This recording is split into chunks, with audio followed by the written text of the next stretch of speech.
Bonjour et bienvenue à notre rendez-vous missionnaire, retour sur le message du pape pour la journée mondiale des jeunes au niveau diocésain.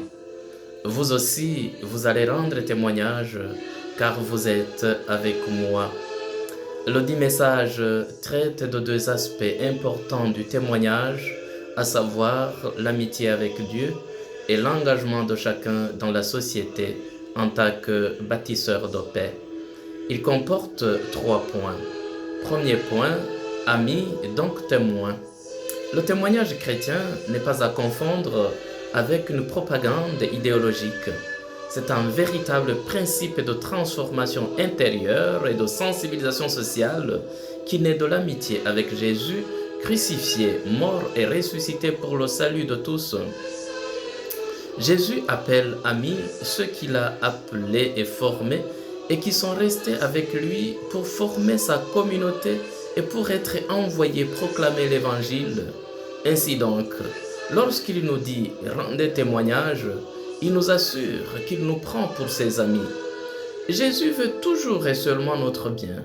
Il nous appelle à être avec lui, non comme serviteurs, ni comme militants d'un parti, mais comme des amis, d'une amitié unique qui nous donne la communion avec Dieu, une amitié fidèle qui nous fait découvrir notre dignité et celle des autres, une amitié éternelle que même la mort ne peut détruire, car elle a son origine dans le crucifié ressuscité. Voici 2 exemples évangéliques de cette amitié.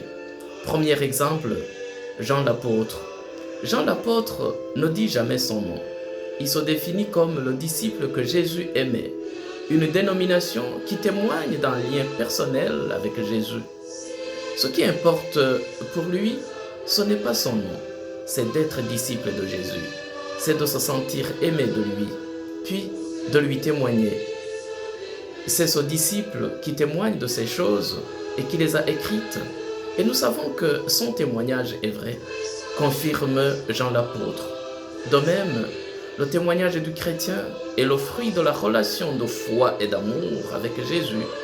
En le suivant et en s'assoyant à ses côtés pour écouter son cœur et pour partager de près sa vie, il devient pour lui un disciple bien-aimé et de cet amour naît la joie du témoignage.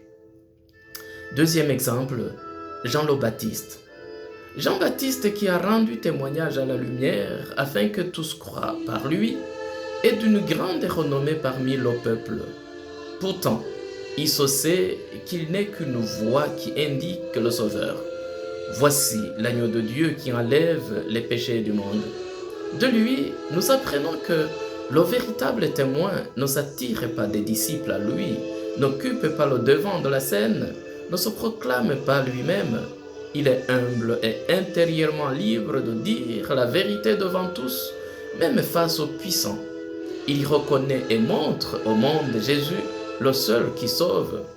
De même que Jean reconnaît Jésus parmi les pécheurs, immergé dans l'humanité commune, c'est en sortant de nous-mêmes et de nos zones de confort, en allant vers les pauvres et ceux qui se sentent exclus du royaume de Dieu, que nous le rencontrons et témoignons de lui.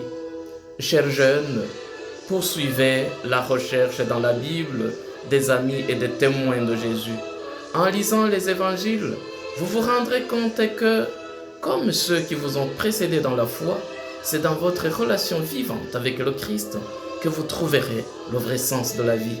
C'est là que résident les vraies réponses à nos questions les plus profondes et non dans le défilement infini sur notre téléphone portable qui capte notre attention en laissant notre esprit fatigué et notre cœur vide.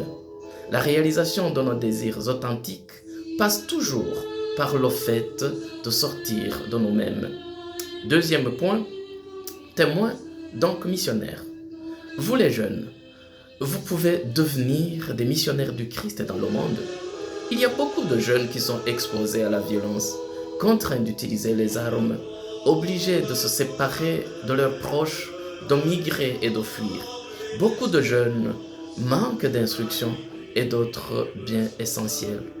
Tous partagent avec vous la recherche de sens et l'insécurité qui l'accompagne, le malaise face aux pressions sociales, aux professionnelles croissantes, la difficulté à faire face aux crises familiales, le sentiment douloureux du manque d'opportunités, le remords par les erreurs commises. Vous-même, jeunes, vous pouvez vous mettre à leur côté, marcher avec eux, et leur montrer que Dieu, en Jésus, s'est fait proche de chaque personne. Il est vrai qu'il n'est pas toujours facile de témoigner. Jésus qui, dans son ministère, fit l'expérience d'une tension entre l'accueil et le rejet, disait « Si l'on m'a persécuté, on vous persécutera vous aussi. » De fait, dans de nombreux endroits du monde, les chrétiens et les personnes de bonne volonté souffrent de persécutions, de mensonges et de violences. Peut-être en avez-vous vous-même vécu l'expérience. Peut-être avez-vous été tenté de réagir instinctivement en adoptant des attitudes agressives à l'égard de ceux qui vous ont rejeté. Rappelez-vous le sage conseil de l'apôtre Paul.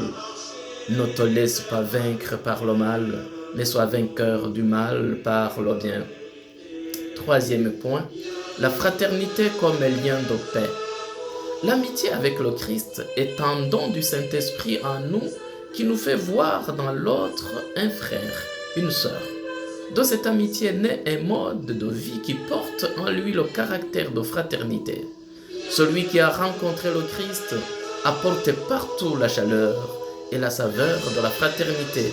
Et quiconque rencontre celui qui a rencontré le Christ est attiré dans une dimension nouvelle et profonde, faite de proximité désintéressée, de compassion sincère et de tendresse fidèle.